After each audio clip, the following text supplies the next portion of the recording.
ప్రభువైన యేసుక్రీస్తు నామములో మరొకసారి ఈ యొక్క బెతెస్దా ప్రార్థన మందిరం ద్వారా విడుదలయ్యే వాక్య ప్రత్యక్షత కార్యక్రమానికి మీకు ఆహ్వానం తెలియచేస్తున్నాం. గత వారంలో మనము లుదియా కుటుంబాన్ని గురించి మొదటి భాగాన్ని మనం చూచాం. బైబిల్లో కనపరచబడిన దీవెనకరమైన ఆశీర్వాదకరమైన కుటుంబాలలో ఒకటి లుదియా కుటుంబం అని చూచాం. దాంట్లో 7 ఆధ్యాత్మికమైన అంశాలు ఆ కుటుంబంలో జరిగిందని మనం చూచాం. ఇప్పుడు రెండవ భాగముగా మరి లుదియా కుటుంబాన్ని గురించి చూస్తున్నాం. ఏంది రెండవ భాగము? ప్రియులారా, మొదటి భాగములో లుదియా తన కుటుంబము ద్వారా, తన ఇంటివారి ద్వారా ఫిలిప్పీ పట్టణములో జరిగిన సేవ. రెండవ భాగముగా లుదియా ద్వారా తుయతైరా పట్టణములో జరిగిన సేవ. మరి ఆమెది తుయతైరా పట్టణస్థురాలని వాక్యం చెప్తుంది. 14వ వచనములో ఆమె యూదా రంగు పొడిని అమ్ము తుయతైరా పట్టణస్థురాలు. ఈమె చాలా సామర్థ్యము కలిగిన స్త్రీ. ఎందుకంటే మరి తుయతైరా అనే పట్టణము ఆసియా ఖండములో ఉంది. ఫిలిప్పీ పట్టణము ఐరోపా ఖండములోని మాసిదోనియాలో ఉంది. అంటే ఈమె ఆ యొక్క ఊదా రంగు పొడిని, సరుకును, తన వ్యాపారమునకు చెందిన సరుకును మరి తుయతైరా పట్టణంలో నుండి తీసుకెళ్ళి వేరే ఖండానికి వెళ్ళి అక్కడ ఫిలిప్పీ పట్టణంలో వ్యాపారం చేస్తూ ఉంది.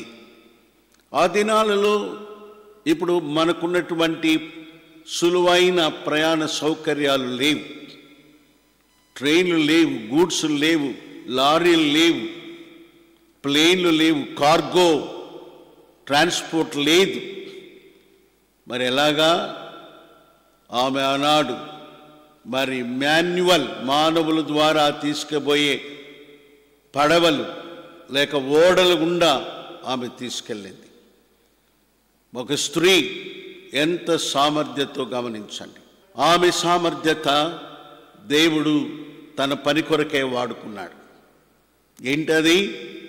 మరి ఆసియాలో తుయతైరా పట్టణములో సంఘము ఏర్పడేదానికి. ప్రకటనలో యోహాను ద్వారా 7 సంఘాలకు వర్తమానాలు ఇవ్వబడి వాటిని యోహాను 7 సంఘాలని బైబిల్ పండితులు లేక ఉపదేశకులు చెప్తారు. వాటిలో 4వ సంఘము తుయతైరా సంఘము. మొదటిది ఎఫెసీ, రెండవది స్ముర్ణ, మూడవది పెర్గమా, 4వది తుయతైరా. మరి తుయతైరాలో సంఘము ఎలా ఏర్పడింది? ఎందుకంటే దేని వాక్యం చెప్తుంది? తుయతైరా సంఘములో ఉన్న మరి వారికి ఇలాగు రాయము అని వాక్యం చెప్తుంది. మరి తుయతైరాలో సంఘం ఎలాగ ఏర్పడింది? అది ఏది కూడా మనకు అపోస్తల కార్యములో కానీ పత్రికలో కానీ తెలియపరచబడలేదు. మరి ఎలాగా? బైబిల్లో ఉన్నటువంటి జ్ఞానాన్ని బట్టి బైబిల్ పండితులు, బైబిల్ ఉపదేశకులు మరి ఏమి చెప్తారంటే, ఈ యొక్క లుదియాకి దేవుడిచ్చిన ఆలోచన ఏంటది? నేను వ్యాపారం చేసే స్థలములో సంఘమును ఏర్పరిచేదానికి ఫిలిప్పీ పట్టణములో ప్రభువు నన్ను వాడుకున్నాడు. కాబట్టి మరి నా సొంత ఊరు, what about my own city? కాబట్టి తన సొంత ఊరి విషయమైన ప్రయాస భారము తనకు కలిగింది. ప్రేరణ గమనించండి. ఆ దినాలలో మరి బైబిల్ మనం చూస్తే పౌలు రాసిన 14 పత్రికలలో 9 పత్రికలు 7 సంఘాలకు రాశాడు. వాటిని పౌలు 7 సంఘాలు అంటారు. పౌలు 7 సంఘాలకు రాసిన 9 పత్రికలు. అలాగే యోహాను మరి ఆసియాలో ఉండేటువంటి 7 సంఘాలకు రాశాడు. యోహాను రాసిన 7 సంఘాలు, 7 churches, Paul's epistles, 7 messages, John పట్మస్ ద్వీపంలో నుండి రాసినటువంటి వర్తమానాలు. కాబట్టి ఇప్పుడు గమనించాల్సింది ఏంటంటే, సువార్త దేవుని వాక్యము పలు విధాలుగా అది ప్రబలింది. మరి ఇక్కడ మనం చూస్తే లుదియా ద్వారా సువార్త లేక సంఘం మరి తుయితేరా పట్టణంలో ఏర్పడింది. ప్రియులారా, ఆ దినాలలో మరి ప్రపంచానికి తెలిసిన భూభాగాలు 3: ఆసియా ఖండము, ఐరోపా ఖండము, ఆఫ్రికా ఖండం. ఇప్పుడు మనకు తెలిసినటువంటి ఖండాలు, భూభాగాలు ఆ దినాలలో మొదటి శతాబ్దములో ప్రజలకు తెలియదు. ఉత్తర అమెరికా తెలియదు, దక్షిణ అమెరికా తెలియదు, మరి ఆస్ట్రేలియా తెలియదు. తర్వాత దాన్ని కనుక్కున్నారు. గమనించండి, సువార్త ఆసియా నుండి ఐరోపాకి వెళ్ళింది, ఐరోపా నుండి సువార్త మరి ఈ 3 ఖండాలకు వెళ్ళింది. ఉత్తర అమెరికా, దక్షిణ అమెరికా, మరి ఆస్ట్రేలియా వెళ్ళింది. ఆఫ్రికాకు కూడా వెళ్ళింది ఐరోపా నుండి. గమనించండి, మరి అమెరికాని కనుక్కున్నది క్రిస్టఫర్ కొలంబస్ అనే నావికుడు. అంతకుముందు అమెరికా ఉందని ఎవరు తెలియదు. క్రిస్టఫర్ కొలంబస్ అమెరికాను కనుక్కున్నాడు. అలాగే మరి ఆస్ట్రేలియాని కనుక్కున్నది కెప్టెన్ కుక్ అనేటువంటి నావికుడు. కాబట్టి వారు మరి వారి యొక్క నావిక వృత్తిని బట్టి, జ్ఞానాన్ని బట్టి, అన్వేషణను బట్టి వారు కనుక్కున్నారు. ఎక్కడి నుంచి వెళ్ళారు వాళ్ళు? ఐరోపా ఖండము నుంచి వెళ్ళారు. మరి ఎప్పుడైతే అవి కనుక్కున్నారో వెంటనే సువార్త వారి యొద్దకు చేరింది. ప్రియులారా, గమనించండి, నేను చెప్పాలనుకున్న నా తలంపు ఏంటంటే, ఆసియా నుండి సువార్త మొట్టమొదటిసారి పౌలు తనతో ఉన్న సువార్త బృందము ద్వారా మరి ఐరోపా ఖండములోని మాసిదోనియా దేశంలోని ఫిలిప్పీ పట్టణానికి వెళ్ళింది. అక్కడి నుండి తర్వాత మరి సువార్త ఈ 3 ఖండాలకు వెళ్ళింది. ఆఫ్రికాకి వెళ్ళింది, మరి ఉత్తర దక్షిణ అమెరికాకు వెళ్ళింది, ఆస్ట్రేలియాకి వెళ్ళింది. మరి ఆఫ్రికా సంగతి మీకు తెలుసో తెలియదో కానీ క్వీన్ ఎలిజబెత్ విక్టోరియా రాణి చాలా భక్తి కలిగినటువంటి రాణి అండి. ప్రపంచానంతటినీ ఏలిన చాలా గొప్ప రాణి క్వీన్ విక్టోరియా. ఆమె చాలా భక్తి కలిగింది. మరి ఆమె గురించిన సాక్ష్యం ఒకటి మీతో పంచుకుంటాను. ఆమె మరి ఇంగ్లాండ్ మరి పార్లమెంటులో అనగా ఆ యొక్క సభ జరిగేటప్పుడు లేక ప్రార్థన అంటానే ఆమె మోకాళ్ళ మీదకి వచ్చేసిందంట. ఆమె ఆదివారాలు ఆరాధనకు వెళ్ళినప్పుడు రాణిగా ఆమెకు ప్రత్యేకమైన ఆసనం ఉండేది. ఆ ఆసనం ఉన్నప్పుడు మరి ఎక్కడైనా యెహోవా ద లార్డ్ గాడ్ అనే మాట విన్నప్పుడు ఆమె తల వంచి మోకాళ్ళ మీదకి వచ్చేదంట. Such a great queen, ruler of that country, world పరిపాలించిన స్త్రీ విక్టోరియా రాణి.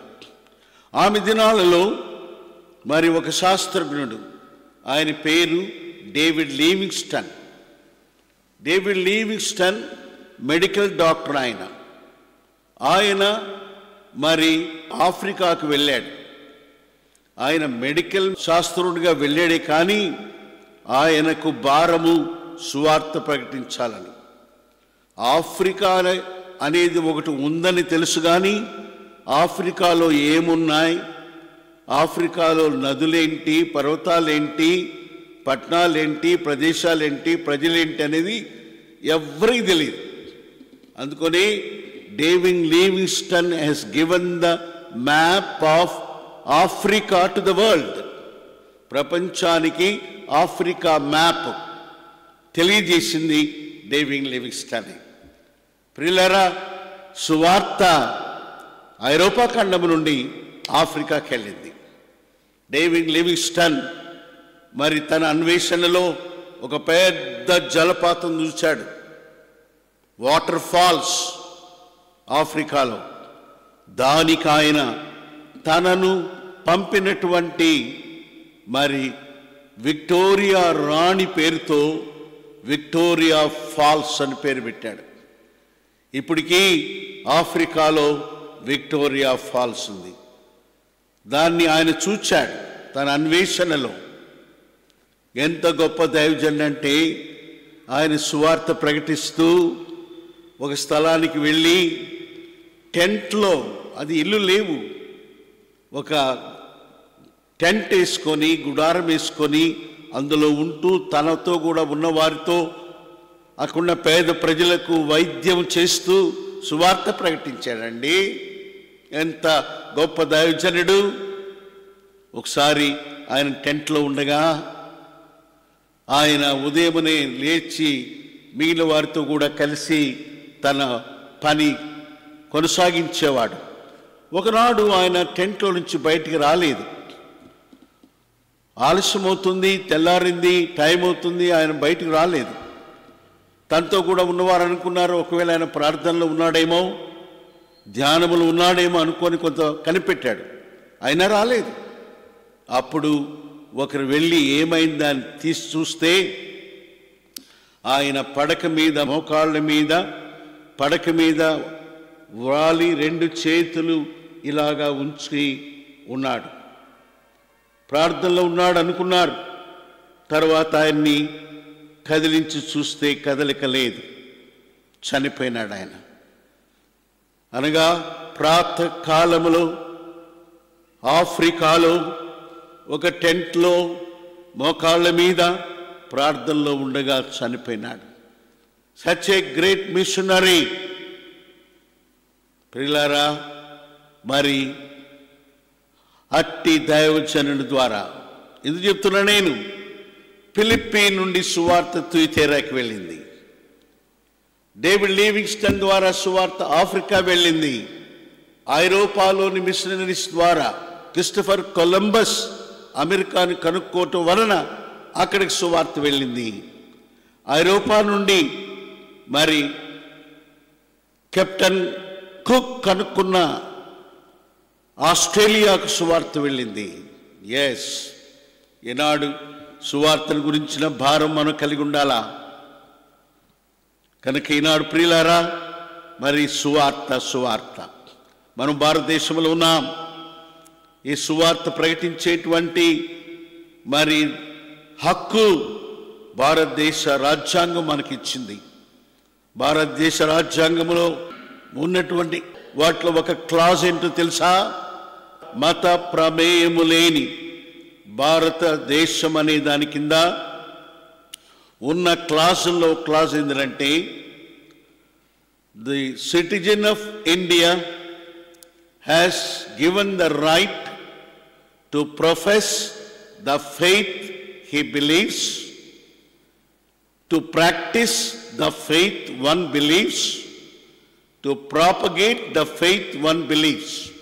ఇది మత ప్రమేయము లేని భారతదేశం యొక్క రాజ్యాంగములో ఉన్న 3 మాటలు: to profess, to practice, to propagate. ఎవడు ఆపటానికి వీల్లేదు.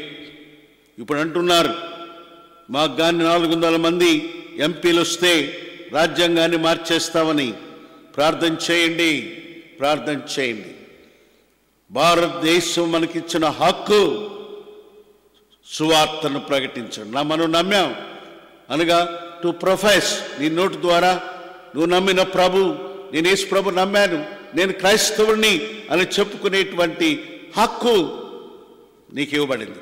అయితే ఇక్కడ విచారకరమైంది, క్రైస్తవులు చెప్పుకునే వాళ్ళు చాలామంది వారి రికార్డులలో క్రైస్తవుడని రాసుకోరు. వాళ్ళ స్కూల్ రికార్డులలో, వాళ్ళ ఉద్యోగంలో ఉన్న ఎస్ఆర్ సర్వీస్ రిజిస్టర్లలో, వారి యొక్క మరి గవర్నమెంట్ రికార్డులలో వాళ్ళు క్రిస్టియన్ అని రాసుకోరు. కేవలం చర్చ్ గోయింగ్ పీపులే. కొంతమంది బోధకులు కూడా క్రిస్టియన్ అని చెప్పుకోరు, వాళ్ళు హిందువులని చెప్పుకొని ప్రభుత్వం ఇచ్చేటువంటి ఈ యొక్క ఆర్థిక వనరులు, మరి ఇతరమైన ఉద్యోగ విద్య పిల్లలకు అవి తెచ్చుకుంటారు. ప్రియులారా, బైబిల్ ఏం చెప్తుంది? యేసు ప్రభువు ఏమన్నాడు? ఎవడైతే నన్ను ప్రజల ఎదుట ఒప్పుకొనడో నేను వారిని నా తండ్రి ఎదుట ఒప్పుకొనను అని చెప్తున్నాడు. Them that do not accept of me before men, I will never confess them before my father. కాబట్టి ఈ యొక్క భుక్తి కొరకు, తిండి కొరకు, లౌకికమైన మేలుల కొరకు ప్రభువును కాదన్నావంటే నీవు యూదా ఇస్కరియోతు లాంటి వ్యక్తివే. Declare that your Christian, declare your Christian. నువ్వు క్రైస్తవుడని ప్రకటించుకో, నీ రికార్డులు రాసుకో. ఇక్కడ నేను ఒక విషయం చెప్పాలా. నేను చదువుకునేటప్పుడు గుంటూరు ఆంధ్ర క్రిస్టియన్ కాలేజీలో బిఎస్సి చదివాను. 64 సంవత్సరం చదివాను. అప్పుడు నాతో కూడా మరి కొంతమంది భక్తి కలిగిన మరి క్రైస్తవ యవనస్తులు ప్రార్థన కొరకై మేము పోలీస్ పెరేడ్ గ్రౌండ్లో చేరొచ్చేవాళ్ళం. గుంటూరులో మరి పోలీస్ పెరేడ్ గ్రౌండు నగరం పాలెం కన్నవారి తోట దాటిన తర్వాత ఉండేది. మేము కాలేజ్ అయిన తర్వాత బైబిల్ తీసుకొని ఆ పెరేడ్ గ్రౌండ్కు వెళ్ళి ప్రార్థన చేసేవాళ్ళం. మేము ప్రార్థన అయిన తర్వాత 7 గంటలకు కాలేజీ హాస్టల్కి వచ్చేయాలి భోజనానికి. మరి ప్రార్థన అయిన తర్వాత మేమందరం కలుసుకొని మరి ప్రభు నీతో ఏమైనా మాట్లాడినాడా అని ఒకరినొకరు షేర్ చేసుకునేవాళ్ళం. ఇలాగ ఒకనాడు మేము మా యొక్క ఓన్ ప్రేయర్స్ క్వైట్ టైం అయిపోయిన తర్వాత జాయిన్ అయినాం. అప్పుడు ఒక బ్రదరు, ఆయన పేరు ఆనందరావు. చూడండి ఎన్ని సంవత్సరాలు అయిపోయింది, మరి ఎన్ని సంవత్సరాలైనా అది 64 సంవత్సరం. అది అంటే ఇప్పుడు ఎన్ని సంవత్సరాలు అయింది? 60 సంవత్సరాలు అయిందండి.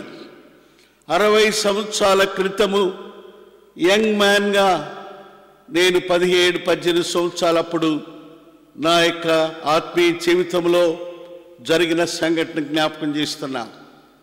ఆ అబ్బాయి చాలా పేదవాడు, నిరుపేద, తల్లిదండ్రులు మరి కూలి చేసుకునేవాళ్ళు. ఆయన అన్నాడు, ప్రభు నాతో మాట్లాడినాడు. ఏం మాట్లాడినాడయ్యా? నాకు సెంట్రల్ గవర్నమెంట్ స్కాలర్షిప్ వచ్చింది. అయితే ప్రభు అన్నాడు, నువ్వు దాన్ని ఎలా తీసుకుంటావు? ఎందుకంటే ఆ స్కాలర్షిప్ ఎస్సీగా, షెడ్యూల్డ్ క్యాస్ట్గా తనకు వచ్చింది. ఆయన అన్నాడు, నేను ఇప్పుడు క్రైస్తవుడు కదా, నేను యేసు ప్రభువుని నమ్ముకున్నాను కదా, నేను ఎలాగ తీసుకునేది? అది క్రైస్తవుడికి కాదు కదా. సరే, మేము ప్రార్థన చేశాం.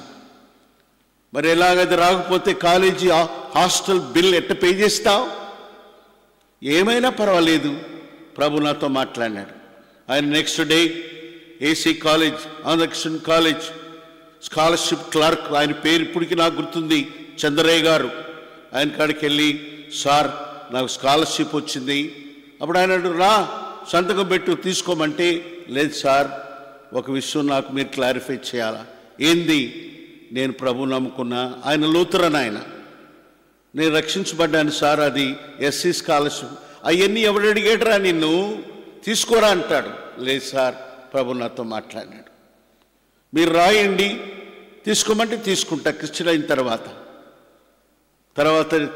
మరి ఈ విషయాలు ఏంటంటే అది ఎస్సీలకి మాత్రమే, క్రిస్టియన్గా కన్వర్ట్ అయిన వాడికి లేదన్నారు, తీసుకోలే.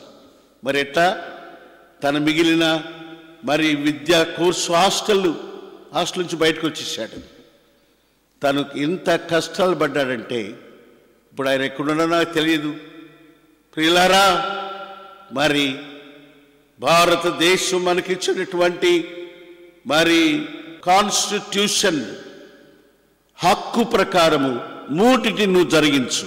నీ నోటితో నీవు క్రైస్తవుడని ఒప్పుకో, నీ రికార్డులో క్రైస్తవుడని రాయించుకో. రెండవది, to practice the faith one believes, అనగా నమ్మిన విశ్వాసములో ఏం చెప్తుందో దాన్ని నీవు చేయొచ్చు అని భారత రాజ్యాంగం చెప్తుంది. అనగా బైబిల్లో ఉన్న ప్రతి వాక్యము ఇది బైబిల్ చెప్తుంది, ఇది నేను చేయాలా, అడ్డు రావటం లేదు ఎవరు. మూడోది, to propagate the faith one believes, ఒక వ్యక్తి నమ్మిన విశ్వాసమును బయటికెళ్ళి లోకానికి ప్రకటించాలా. యేసు ప్రభు చివరిగా ఇచ్చిన ఆజ్ఞదే, మీరు సర్వలోకమునికి వెళ్ళి సర్వ సృష్టిలో సువార్త ప్రకటించండి. ప్రియులారా, నేను 74లో నెల్లూరు వచ్చాను. ఇది 2014, 50 సంవత్సరాలుగా నేను ఈ నెల్లూరులో సువార్త చేస్తూ ఉన్నాను. ప్రతి ఆదివారం వ్యాన్ ద్వారా సువార్తకు వెళ్తాం. నాకున్న ధన్యత అది. నీ జీవితంలో ప్రకటిస్తున్నావా? ప్రభువుని ప్రకటిస్తున్నావా? వీధులు నిలబడి యేసు ప్రభు దేవుడని చెప్పగలుగుతున్నావా? తుయతైరా పట్టణానికి వెళ్ళింది ఎవరు? లుదియా వెళ్ళింది. తన భారము మరి వ్యాపారము ఫిలిప్పి పట్టణంలో, మరి తుయతైరా తన సొంత పట్టణం. అక్కడికి వెళ్ళి మరి ఎంత ప్రయాసపడిందో, ఎవరి ద్వారా సువార్త చెప్పించిందో. తుయతైరా పట్టణములో సువార్త ప్రకటించబడింది. ప్రజలు రక్షణలోకి వచ్చారు. అక్కడ సంఘము ఏర్పడింది. దీనికి కారణము లుదియా. మొదటి భాగములో లుదియా ఫిలిప్పి పట్టణములో, రెండవ భాగములో లుదియా తుయతైరా పట్టణములో. సహోదరుడా, మరి మనకు కూడా భారం ఉండాలి. మనం ఇప్పుడు నెల్లూరులో ఉన్నాం, ఉద్యోగం చేసుకుంటున్నాం, లేక రిటైర్డ్ అయ్యో, లేక వృత్తి వ్యాపారం ఏదైనా ఉన్నా మనం ఇక్కడ we are here, this is the place we are working ప్లేస్లో ఉంటూ ఒకటి గుర్తుపెట్టుకో, నువ్వెక్కడ పుట్టి పెరిగా, నీ జన్మభూమి ఏంది, అక్కడికి వెళ్ళు. ఆ ఊరు విషయమైనటువంటి భారం తీసుకో. అక్కడ కూడా సువార్త ప్రకటించబడాలా, అక్కడ కూడా సంఘము ఏర్పడేదానికి నీవు ప్రయాసపడాలని ప్రభు నామములో లుదియా జీవితం ద్వారా వాక్యమిని ఈ యొక్క టీవీ ప్రేక్షకులైన మీకు నేను హెచ్చరిక చేస్తున్నాను. కాబట్టి ఈ వర్తమానంలో చివరి భాగం ఏంటంటే, తుయతైరాలో సంఘం ఏర్పడేదానికి పూర్తి బాధ్యత వహించింది లుదియా అయి ఉంటుందని మరి అందరి భావన. ఎందుకంటే ఆమె ఆ పట్టణస్థురాలు, మరి ఆమె తను వ్యాపారం చేస్తూ వచ్చిన ఫిలిప్పీలో ఎంతో భారము కలిగి తన ఇల్లు తెరిచి దైవజనులకు ఆశ్రయం ఇచ్చి తన ఇంటిలో సంఘం ఏర్పడినట్టుగా 16:40లో సహోదరులు తన ఇంటిలో ఉన్నారు, సంఘం ఉంది. అలాగే ఆమెకు భారం కలిగి ఉండవచ్చు. కానీ మెట్టుకు ప్రియులారా, మరి మనము కూడా దీవించబడాలంటే ఆశీర్వాదకరమైన కుటుంబాలలో మనము అట్టి ఆశీర్వాదాలు మనము మన బిడ్డలు పొందాలంటే ఆశీర్వాదం అనేది కేవలము ఆర్థికమైంది, విద్యతో కూడింది, ఉద్యోగాలతో కూడింది, ఇల్లు, వాకిళ్ళు, స్థలాలు ఇవే కాదు. ఇది భూ సంబంధమైంది. అయితే పర సంబంధమైన ఆశీర్వాదాలు ఎఫెసీ 3:3లో ఏముంది? క్రీస్తు యేసు ప్రభువులో పరలోక విషయములలో ఆత్మ సంబంధమైన ప్రతి ఆశీర్వాదము క్రీస్తు యేసు ప్రభువులో మనకు అనుగ్రహించబడింది. So we need to receive all the spiritual blessings through our Lord Jesus Christ in heavenly places. కనుక ఆశీర్వాదాల్లో మరి ప్రాముఖ్యమైనది దేవుని పని విషయంలో మనం తీసుకునే భారము. The share we take in the work of the Lord. ప్రియులారా, పౌలు అంటాడు, మరి తాను కొలసీ పత్రిక రాస్తూ నా వంతు నేను అంటాడన్నమాట. ఎంత ప్రాముఖ్యమైందంటే ఇది మనకు ఎంత సవాలుతో కూడిందంటే ఆయన అన్నాడు, కొలసీలు రాసిన పత్రిక 24వ వచనములో సంగమను శరీరమునకు క్రీస్తు కడిన పాటలలో క్రీస్తు వంతు ప్రాణం పెట్టాడు. మరి సంగమును తన రక్తముతో కొన్నాడు. అపోస్తల కార్యములు 28 ప్రకారము ఆయన స్వరక్తమిచ్చి కొన్న సంఘము. మరి ఆ సంఘాన్ని ఆయన కొన్నాడు. ఆ దాని కొరకు ఆయన పాట్లు పడ్డాడు, ప్రాణం పెట్టాడు. పౌలు అంటాడు, దాని కొరకు సంగమును ఆ శరీరమునకు నా వంతు నా శరీరమందు మరి సంపూర్ణము చేయుచున్నాను. కనుక ప్రియులారా, ప్రతి క్రైస్తవుడు విశ్వాసి తన వంతు సంఘము కొరకు, స్థానిక సంఘం వరకు, సంఘము సువార్త విషయంలో, సంఘములో జరిగే ప్రతి ఉజ్జీవము, ఎవ్రీ రివైవల్. ఇక్కడ ఒక మాట చెప్తాను నేను. సమరయపట్నంలో మరి రివైవల్ యేసు ప్రభు శిష్యుల ద్వారా కలగలేదు. ఆ సమరయ స్త్రీ ద్వారానే ఆమె పట్టణానికి వెళ్ళి ప్రకటించడం ద్వారా కలిగింది. శిష్యులకు దాంట్లో భాగము లేదు. పట్టణంలోకి వెళ్ళారు, ఆహారం తెచ్చారు, but they do not have any share in the revival brought in the city of Samaria. That's only through that single woman. కనుక నా వంతు నేను ప్రతి రివైవల్లో, ప్రతి ప్రభు పనిలో మనం తీసుకోవాలని, లుదియా వలె జరిగించాలని ప్రభు నామములో మిమ్మల్ని హెచ్చరిస్తున్నాను. కనుక లుదియా ద్వారా దీవింపబడిన కుటుంబం అని, ఆశీర్వాదమైన కుటుంబం అని అపోస్తల కార్యం 16లో చదువుతాం. అది 2 భాగాలుగా చూచాం. ఒకటి, ఆమె వ్యాపారం చేసే పట్టణమైన ఫిలిప్పి పట్టణంలో, ఆమె సొంత ఊరైన తుయతైర పట్టణంలో ప్రభలాగమలను బలపరిచి ఆయన పనిలో, సేవలో దేవునికరమైన రీతిలో మన కుటుంబాన్ని వాడుకొను గాక ప్రార్థన చేస్తున్నాం. ప్రేమగల తండ్రి, పరిశుద్ధ దేవా, మీకు స్తోత్రాలు. బైబిల్లో కనపరిచిన దీవెనకరమైన కుటుంబాల గురించి ధ్యానిస్తున్నాం. ఈ దినము లుదియా కుటుంబాన్ని గురించి అపోస్తల కార్యములో మరి 16వ అధ్యాయంలో రాయబడినటువంటి ఆ కుటుంబం, ఆ దీవెనలు ఏంటో, తను పొందిన దీవెనలు పోయిన వారమై నేర్చుకున్నాం. తాను పొందిన దీవెనలను తన కుటుంబానికి ఇచ్చుటలో, తాను తన కుటుంబం కలిసి మరి ఇతరులకు, దైవ సేవకులకు, సువార్త బృందానికి, సంఘ విషయంలో, అంతేకాదు ఇతర స్థలాల విషయంలో, తను వ్యాపార రీత్యా ఉన్న స్థలము, తను పుట్టి పెరిగిన తుయతైర స్థలము, ఇలాంటి మరి దీవెనకరమైన దాని కుటుంబాలుగా మమ్మల్ని చేయండి. మేము దీవించబడాలా, మా కుటుంబాలు దీవించబడాలా, మా ద్వారా ఇతరులు దీవించబడాలా. వినువారిలో మీ కార్యం జరిగించండి. యేసు ప్రభు నామములో ప్రార్థిస్తున్నాము తండ్రి.